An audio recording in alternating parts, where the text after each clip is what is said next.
One code base multiple interfaces. আমরা অনেক সময় বড় বড় কোম্পানির ক্ষেত্রে দেখে থাকি তারা একই সাথে রেস্ট এপিআই প্রোভাইড করে, আবার গ্রাফকিউএল এপিআইও প্রোভাইড করে, আবার তারা এসডিকেও প্রোভাইড করে, এমনকি তারা সিএলআইও প্রোভাইড করে। তো এই যে এতগুলো ইন্টারফেস তারা প্রোভাইড করে, তারা কি প্রত্যেকটার জন্য আলাদা আলাদা করে কোড লেখে? তাদের বিজনেস লজিক কি আলাদা আলাদা করে লেখে?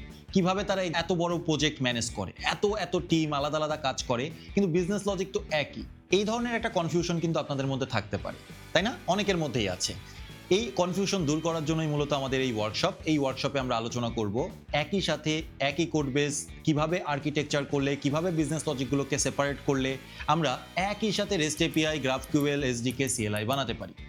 এই ওয়ার্কশপের শুরুতে আমরা আর্কিটেকচারটা বানাবো, যেহেতু আমাদের মেইন বিজনেস লজিক, বিজনেস এখানে খুব বেশি বড় হবে না, প্রজেক্টও খুব বেশি বড় হবে না, তার কারণ বিজনেস লজিক এখানে মূল বিষয়ই না। মূল বিষয় হচ্ছে কিভাবে আমরা আর্কিটেকচারটা করব, মনোরিপো ব্যবহার করে কিভাবে আমরা আসলে প্রত্যেকটা প্রজেক্টকে সেপারেটভাবে মেনটেন করব, কিভাবে প্রত্যেকটা প্রজেক্টকে ডেপ্লয় যেন সেপারেট করা যায়, এনপিএমে যেন পাবলিশ করা যায়, সিএলআই অ্যাপ্লিকেশন হিসেবে রিলিজ করা যায়, সেই সব কিছুকে আমরা মেনটেন করব এই আর্কিটেকচারের মধ্যে।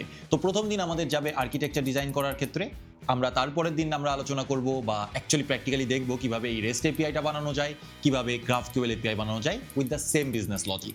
লাস্টের দিন আমরা এই রেস্ট এপিআই ব্যবহার করব বা গ্রাফকিউএল এপিআই ব্যবহার করব আমাদের তৈরি করাটাই, সেটা ব্যবহার করে একটা এসডিকে বানাবো, আর এসডিকে ব্যবহার করে একটা সিএলআই বানাবো। তার মানে আমরা হোল থিং কভার করব এই 3 দিনের মধ্যে।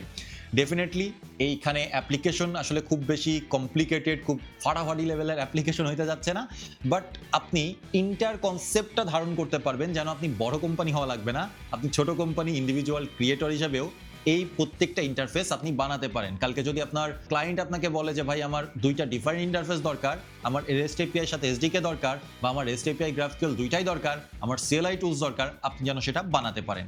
এই সব কিছু আসলে কভার করা হবে এই ওয়ার্কশপের মধ্যে। শুনতে খুব ইন্টারেস্টিং লাগছে না? আসলে অ্যামেজিং হইতে যাচ্ছে, খুবই ইন্টারেস্টিং হইতে যাচ্ছে এই ওয়ার্কশপটা।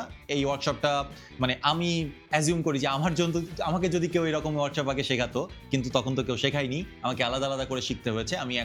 আপনারা এখন সব কিছুকে একটা জায়গায় একটা ওয়ার্কশপের আন্ডারে মাত্র 3 দিনে কনসেপ্টটা ক্লিয়ার করতে পারছেন। যদিও এই ওয়ার্কশপটা খুবই ইন্টারেস্টিং, কিন্তু এই ওয়ার্কশপটা আসলে সবার জন্য না, একদমই বিগিনারদের জন্য না।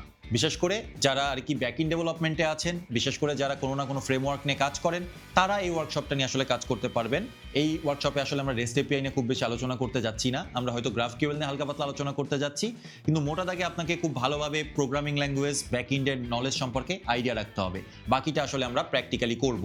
আর যেহেতু ব্যাকএন্ড ডেভেলপার বলতে অনেক কিছু বোঝাই, ব্যাকএন্ড ডেভেলপার বলতে আপনি যে কোনো ফ্রেমওয়ার্কের ব্যাকএন্ড ডেভেলপার হইতে পারেন, বাট মোস্টলি আমরা এই ওয়ার্কশপে আসলে কাজ করব নোড.জেএস এবং টাইপস্ক্রিপ্ট নিয়ে। তো আমরা এক্সপেক্ট করছি আপনিও এই লাইনের ডেভেলপার, যদিও মেইন কনসেপ্ট আসলে সেম থাকবে বাকি অন্য ল্যাঙ্গুয়েজের জন্য, বাট আমাদের ইমপ্লিমেন্টেশন হবে নোড.জেএস এবং টাইপস্ক্রিপ্টে। সো আশা করছি আপনারা খুবই এনজয় করবেন এই ওয়ার্কশপটা। দেখা হবে ওয়ার্কশপে। ধন্যবাদ।